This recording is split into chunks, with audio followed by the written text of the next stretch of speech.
Yes, good morning students. कल हमने देखा था हमारी क्लास में मोशनल इलेक्ट्रोमोटिव फोर्स, उसका हमने डेरिवेशन देखा था।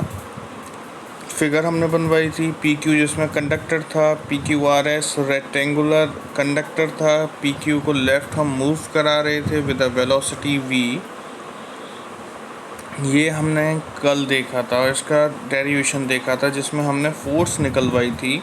F is equals to Q bracket E plus V into V is equals to Q E because V is equals to 0।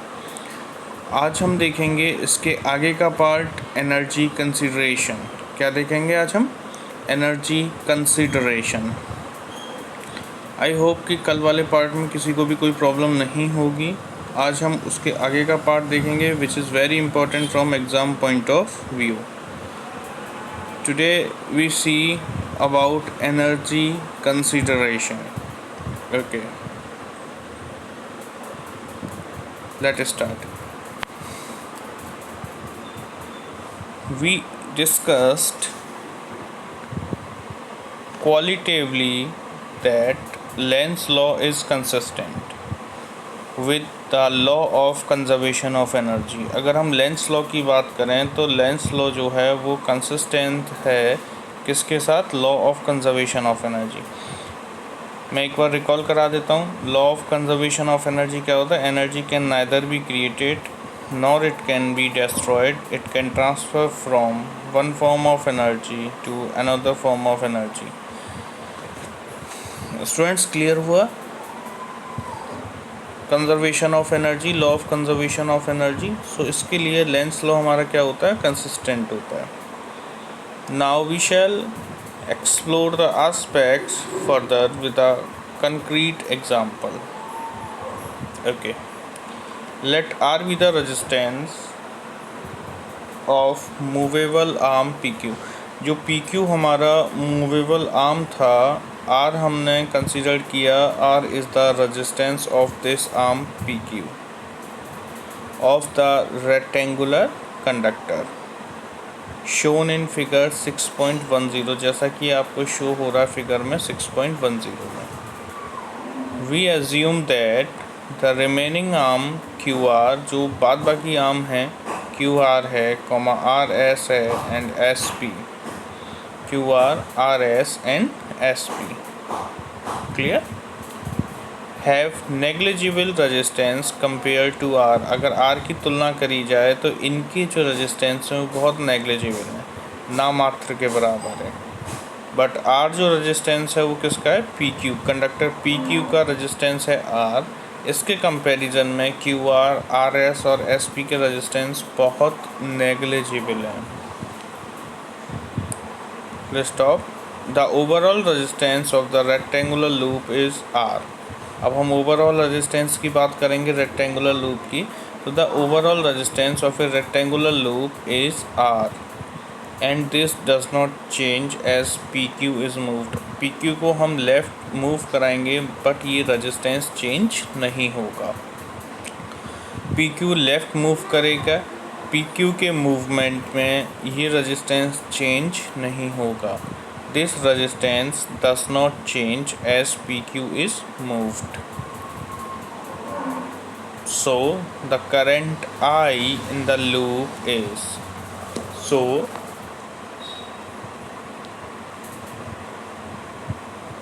The current I in the loop is, अब loop के अंदर जो current होगा वो कैसे होगा? Is given by I equals to EMF upon R। I equals to क्या हो जाएगा? I equals to EMF upon R। EMF कल हम निकाल चुके थे। EMF स्टूडेंट्स कल हम निकाल चुके थे, तो EMF हमारा क्या आया था? EMF क्या आया था स्टूडेंट्स कल हमारा? BLV over R। EMF था हमारा BLV, R इसमें एज इट इज़ है तो R हम नीचे पुट कर देंगे। तो क्या इक्वेशन निकल के आएगी हमारी? I is equals to BLV upon R। This is equation number 7।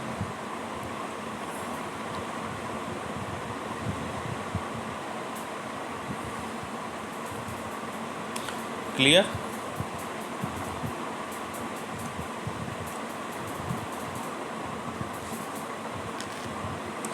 Now, on account of the presence of magnetic field, तब हमारा magnetic field present है, there will be a force on the arm PQ. PQ जो arm है उस पर कुछ ना कुछ फोर्स होगा. मैग्नेटिक फील्ड जब हमारा प्रेजेंट होगा तो PQ आर्म पे कुछ ना कुछ फोर्स अवेलेबल होगा. एंड दिस फोर्स क्या हो जाएगा? This force is I bracket L into B, where I is the current, L is the length and B is the magnetic field, is directed outwards in the direction, is directed outwards in the direction opposite to the velocity of the rod, opposite to the velocity of the rod. The magnitude of this force is given by. अब इस force का magnitude हम किससे show करेंगे? इस magnitude is given by. So force हम निकाल चुके. फोर्स क्या था? F is equals to I L into B. तो अब मल्टीप्लाई जब हम करेंगे तो क्या हो जाएगा? I L B. ओके, क्या हो जाएगा? I L B is equals to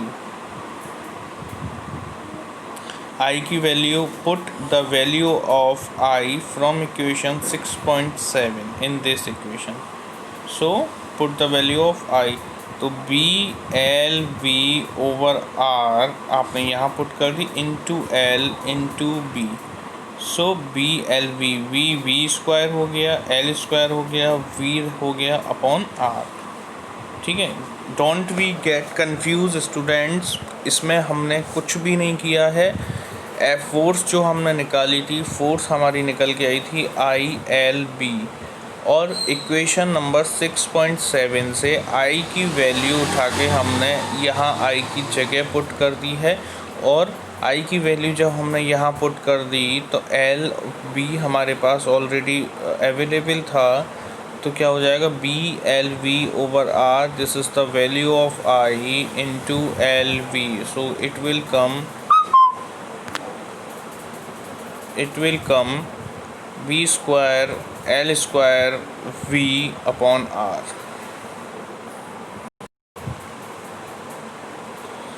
Okay, where we have used equation 6.7 that this force arises due to drift velocity of charge. 6.7 वाली जो इक्वेशन है, दिस फोर्स, इसकी जो फोर्स अराइज हुई किसकी वजह से हुई? Drift velocity of charge. किसकी वजह से हुई? ड्रिफ्ट वेलोसिटी ऑफ चार्जेस, जो कि किसके लिए रेस्पॉन्सिबल होती है? जो कि करंट के लिए रेस्पॉन्सिबल होती है, which is responsible for current.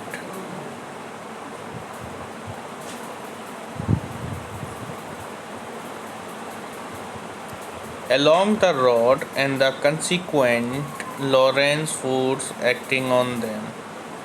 I repeat once again, along the rod and the consequent Lorentz force acting on them.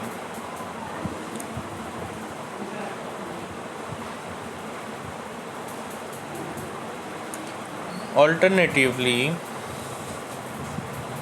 the arm PQ is being pushed with a constant speed V.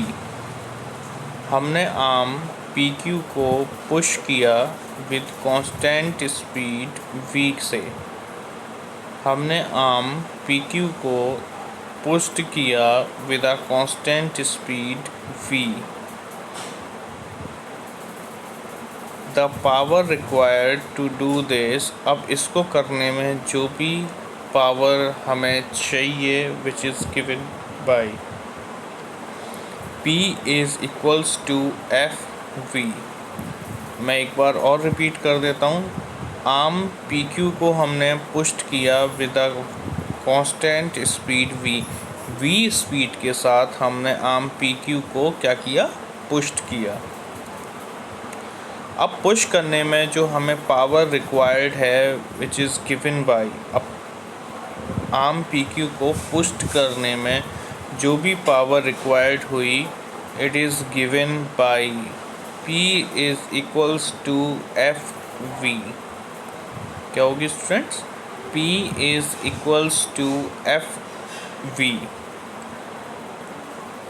So put the value of f in above equation from above equation in this equation। आप ऊपर वाली equation में जहाँ पे आपने f की value निकाली थी वहाँ से f की वैल्यू निकाल के इस वाली इक्वेशन में आप पुट कर दें तो क्या हो जाएगा, f की वैल्यू निकल के आई थी B square L square V upon R, और यहाँ पे ऑलरेडी v एक अवेलेबल है तो it will come B square L square V square upon R. क्या हो जाएगा, B square L square V square upon are.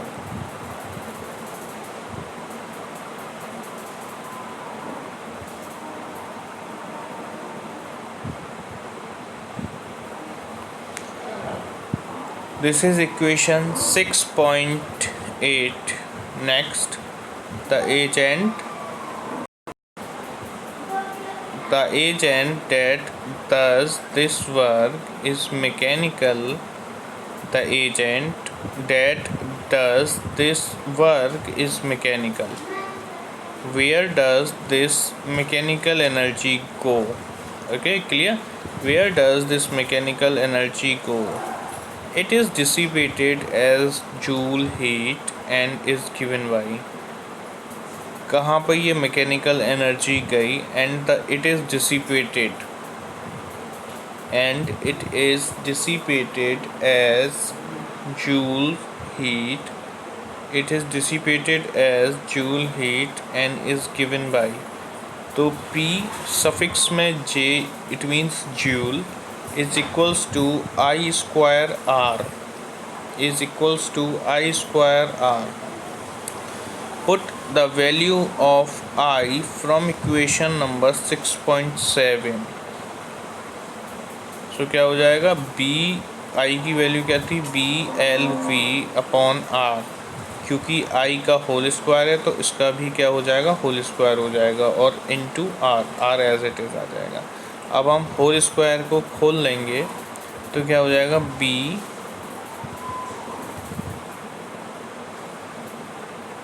Square L square V square upon R. Okay, तो क्या हो जाएगा, is equals to B square L square V square upon R. यहाँ तक clear? Now come to the next part of this derivation।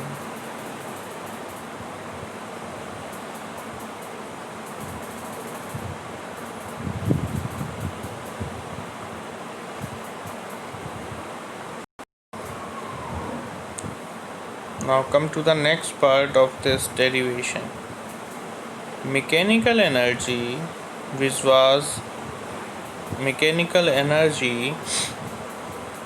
which was needed to move the arm PQ, वो mechanical energy जो हमें चाहिए arm PQ को move कराने में, is converted into electrical energy. उसको हमने क्या किया, इलेक्ट्रिकल एनर्जी में कन्वर्ट कर दिया।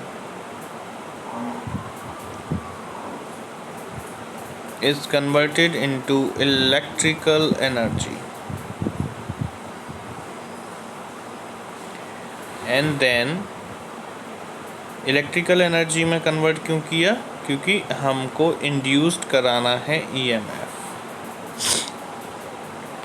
And then to thermal energy, and उसके बाद उसमें क्या किया, उसको थर्मल एनर्जी में कन्वर्ट कर दिया। थर्मल मीन्स होता है students heat.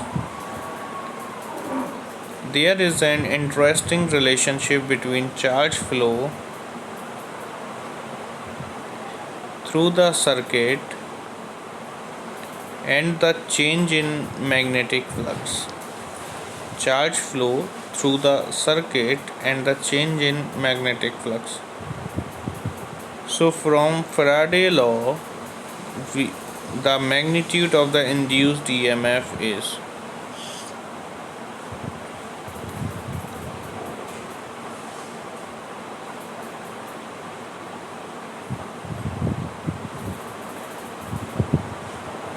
from Faraday's law, the magnitude of the induced EMF is, magnitude निकालेंगे, magnitude of EMF is equals to delta phi B upon delta T. I repeat once again, magnitude of EMF is equals to delta phi b. Phi b means magnetic flux upon delta t. However, magnitude of EMF is equals to क्या होगा IR. Magnitude of EMF is equals to क्या होगा IR. So I की value put कर दो, delta Q over delta T into R. Current क्या होता है? Change in charge upon change in time. So delta Q upon delta T into R. Delta Q is equals to delta phi b upon R. क्या हो जाएगा? Delta Q is equals to delta phi b upon R.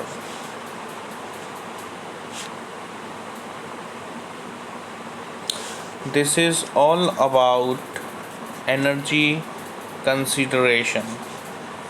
In case की समझ नहीं आया हो तो मैं एक बार इसको और रिपीट कर देता हूँ. I repeat once again this step students. Mechanical energy which was needed to move arm PQ is converted into electrical energy. जो PQ आर्म को मूव कराने में हमें मैकेनिकल एनर्जी चाहिए थी उसको हमने इलेक्ट्रिकल एनर्जी में कन्वर्ट करेंगे क्योंकि हमें इंड्यूस्ड EMF कराना है. And then to thermal energy, then उसके बाद इसको थर्मल एनर्जी में कन्वर्ट करेंगे. थर्मल मीन्स होता है heat. The charge flow through the circuit, the charge flow through the circuit and the change in the magnetic flux. So from Faraday's law, the magnitude of the induced EMF is given by. So from the Faraday's law, the magnitude of the induced EMF is given by. अगर हम Faraday's law से बात करें तो magnitude of the induced EMF is given by. Magnitude of EMF is equals to delta phi b over delta t. However, EMF क्या हो जाएगा हमारा IR. EMF is equals to IR, which is equals to delta Q over delta T into R. And delta Q is equals to delta phi b upon R. This is about energy consideration.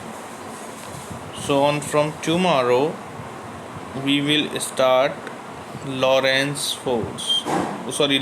law. On tomorrow we will start Lenz's law.